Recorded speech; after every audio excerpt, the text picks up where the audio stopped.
Thanks, Claude. Looking forward to a SEC championship game.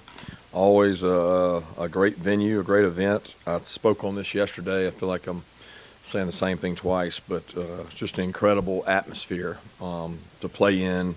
Never got a chance to play in it as a player, but have coached in it a lot of times, and it's a just special atmosphere. And the fan bases of both teams, regardless of who's in it, are always so passionate, and I'm excited for our players to get an opportunity to play in it. And it's the first time, I guess, since we've been here that we've got a less of a portion of guys that have played in it. So our upperclassmen have. Some of them have played in 2 of them, and some in 1, and some in 0. So very important to keep your composure and have a good plan of attack and then execute it.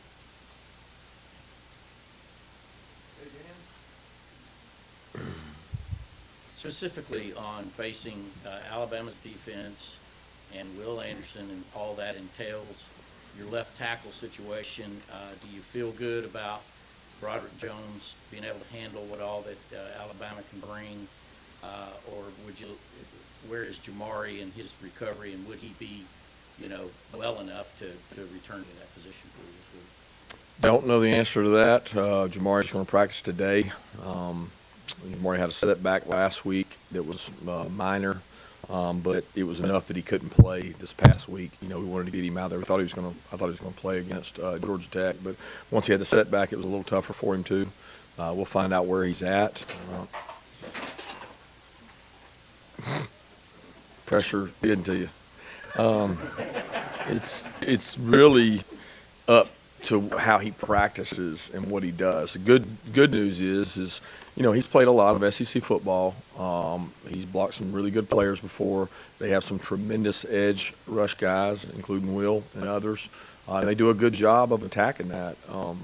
But he has to go against all camp. He's had to go against really good pass rushers every Thursday. He gets to go against our guys and compete in 2-minute and things like that. So if he's healthy, I feel good about it. Jamari being able to play. If he's not, Broderick's played in some big games now too, and Broderick's gone on the road and played in an Auburn environment, in Tennessee. I guess it was Tennessee environment where he got to play, and so I'm pleased with what Broderick's been able to do. Broderick's a really good athlete, and hey, they got good players. We got good players. They get to go against each other, and excited to see them go play. But I'm not sitting here overly concerned about just left tackle.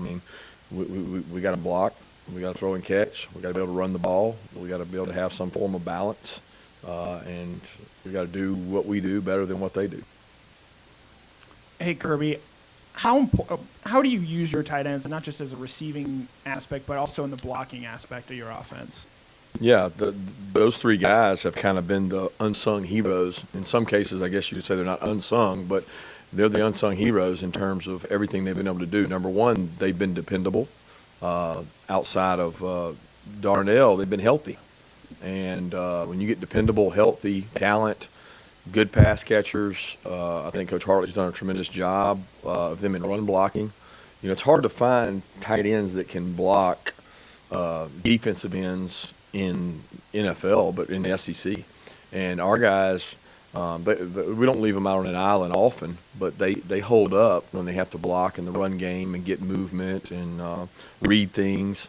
They do a tremendous job. So they've been weapons catching the ball, and they've been targets. Obviously, Brock has been that, but the other guys have been as well. So they're a big part of our success on offense.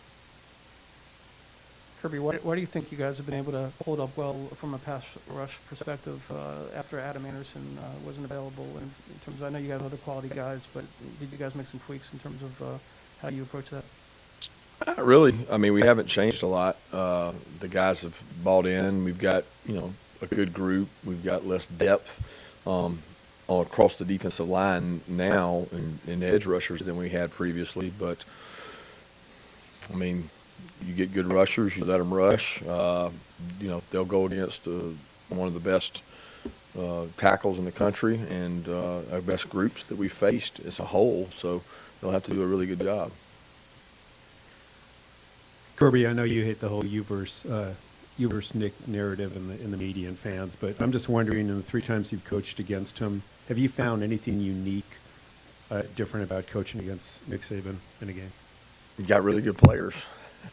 I mean, isn't that what that's what it's about? I always defer to the players in terms of games. I mean, people have just talked about our defense a lot this year, but it's really about the players. It's not about Coach Lanning or myself, or it's about the players. And I've got immense amount of respect for Nick and the job he's done and what he's done in Alabama the time I was there and since I've left.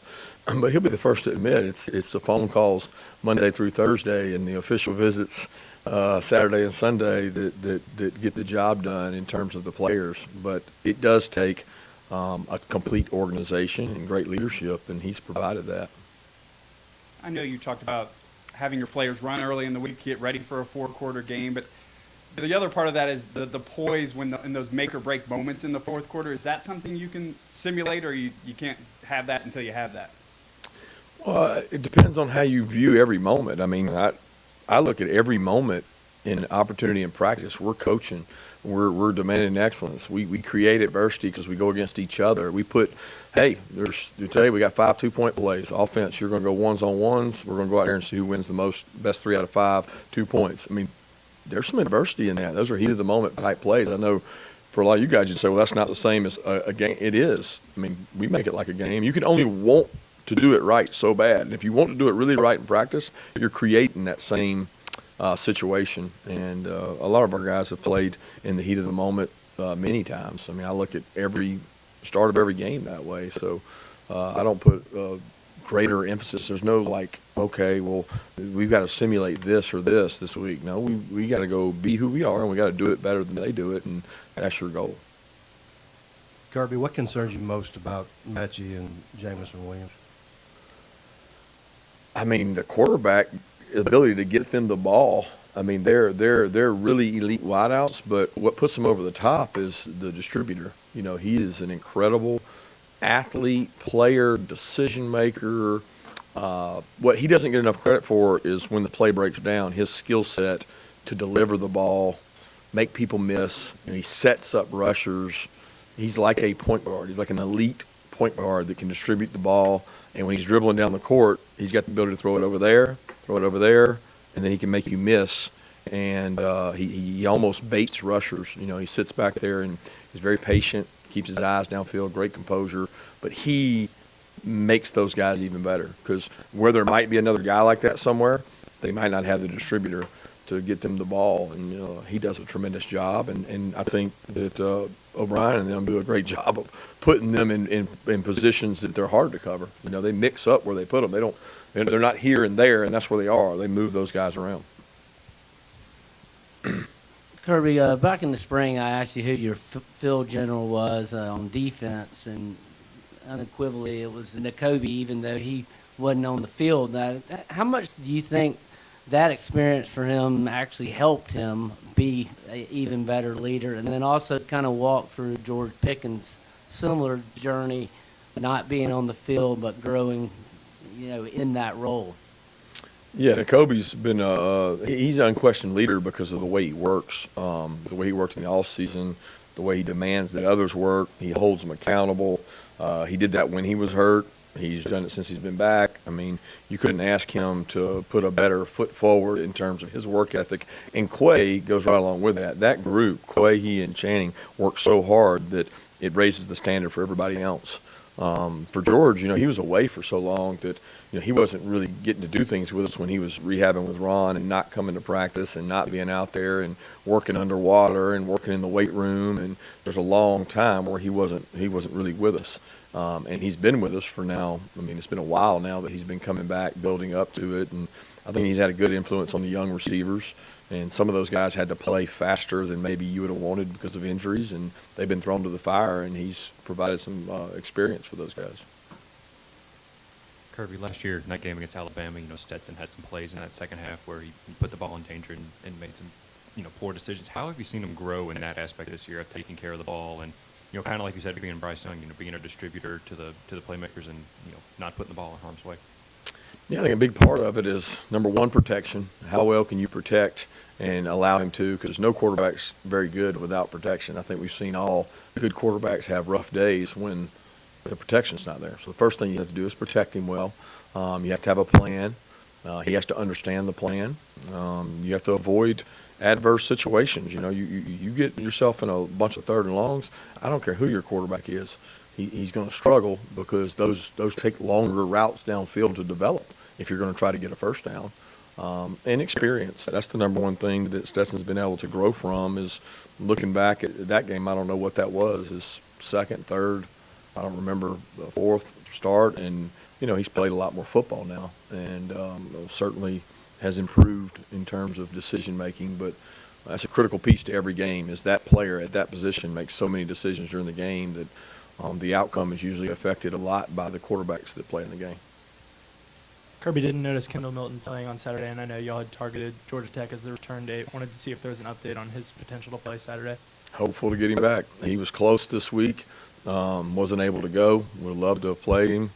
I'm going to try to work him back in some this week and just see where he is. That's one of those things. It's a confidence issue at MCL. It's an MCL with a knee, and he's gained a lot more confidence. I know he looked a lot better Saturday than he did on Wednesday and Thursday when he was out there warming up. Two questions, if I would. First, just an update on Kearis Jackson, if you've been able to get one since we last talked to you. And secondly, the Auburn-Alabama game, were you able to watch that in real time on Saturday after the game? And I just wonder if you did, are you able to watch a game like that and take in kind of the drama of it, or do you watch it clinically, to what is Alabama doing here? There'll be plenty of time to watch it as we've done since the game that way. I think it's more substitution patterns, seeing things you don't see on the coach's copy. You're watching the game in and of itself of offense and defense and special teams, how they kind of go intertwined. When you watch a coach's copy, you're just watching offense, watching defense, or watching special teams. You're not seeing the parts all together. So we were able to watch some of it on the bus ride back. It was in and out on the bus, but obviously we've watched it since yesterday and today, trying to prepare as we watch them play, everybody that played. As far as Kearis, we think he's going to be fine. It's not bothering him as bad right now, but we won't know for sure until he goes out and practices this week. I don't think your team is trailed in the second half. You spoke yesterday about creating adversity in practice situations. Can you expound on how you, and obviously it's a good thing you haven't trailed in late in games, but can you talk about how you rely on what you do in practice to create situations you might have to rely on now at this time of the season?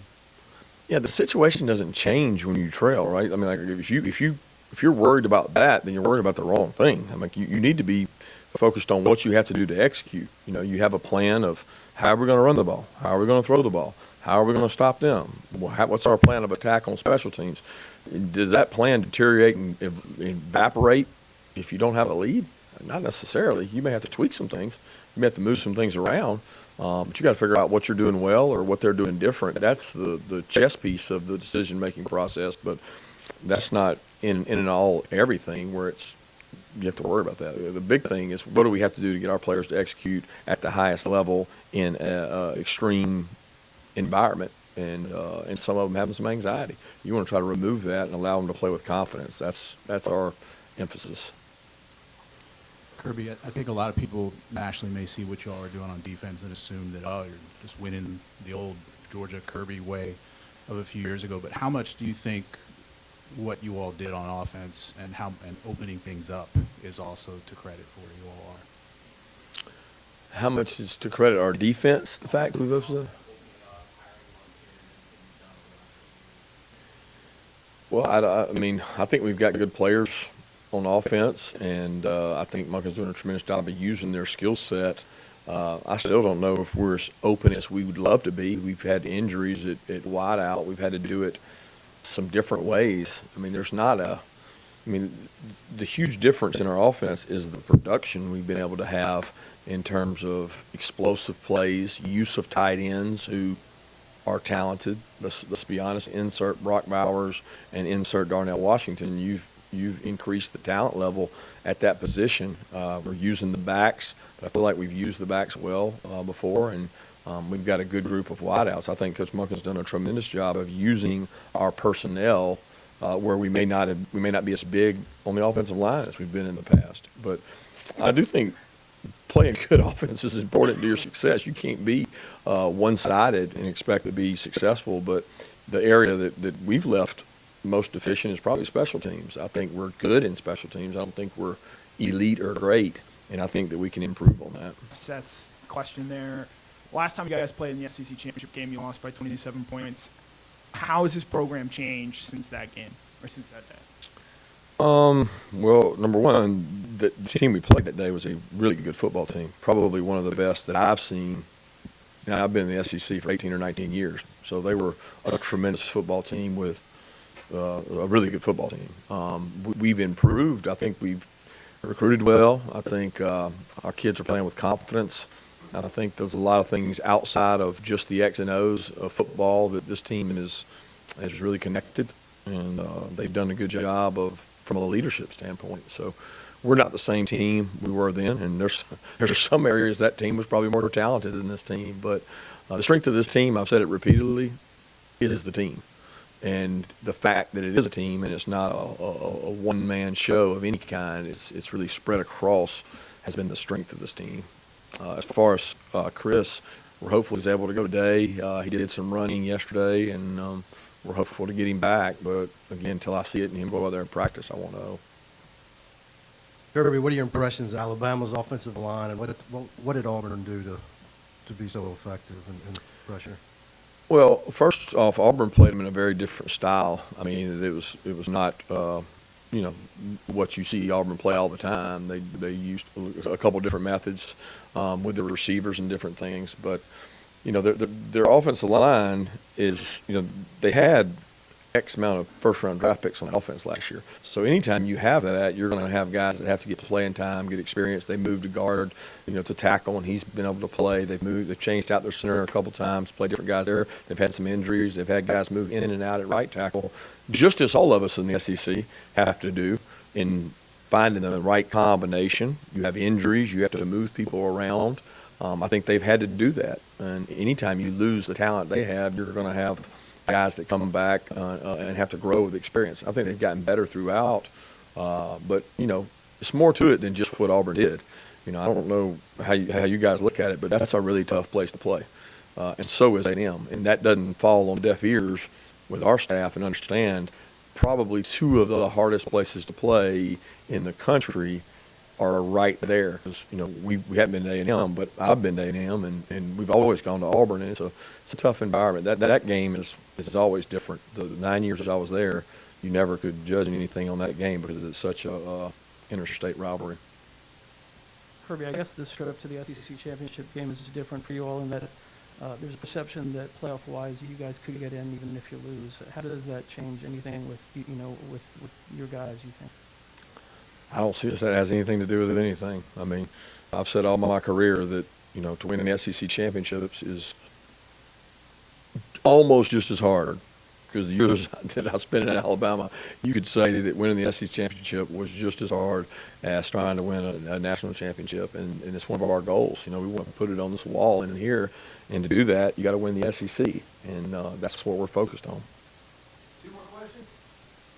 Kirby, talk a little, obviously turnover margins is important in every game. How much do you preach to that going into these higher sweepstakes games? You try your best, and you try to simulate as many ways as possible. We've done a lot of different things to try to create some advantage for ourselves in terms of turnovers.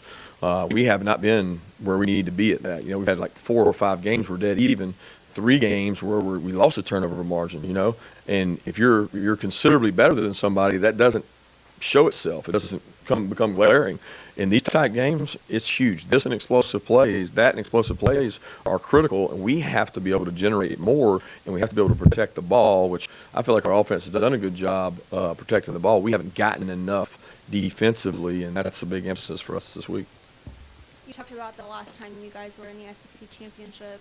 I want to take you back to 2017 when you guys actually won it, your second season here as head coach. What do you remember most about that day, the game, just the players afterwards? Long time ago. Just the excitement and the joy of accomplishing something special with a really good group. All those kids had come back. All those kids Georgia meant so much to them. It was our first time really doing it under this staff. I think the significant feeling they had of winning the SEC championship kind of superseded the fact that, oh, we're going to be in the playoffs now too. It was the fact that they had overcome the obstacle, the hurdle that was Auburn earlier in the year, and we didn't play our best game, and vindication of, okay, we won this game, now we're SEC champs. Let's worry about the next chapter after that, and I think that's what made it special.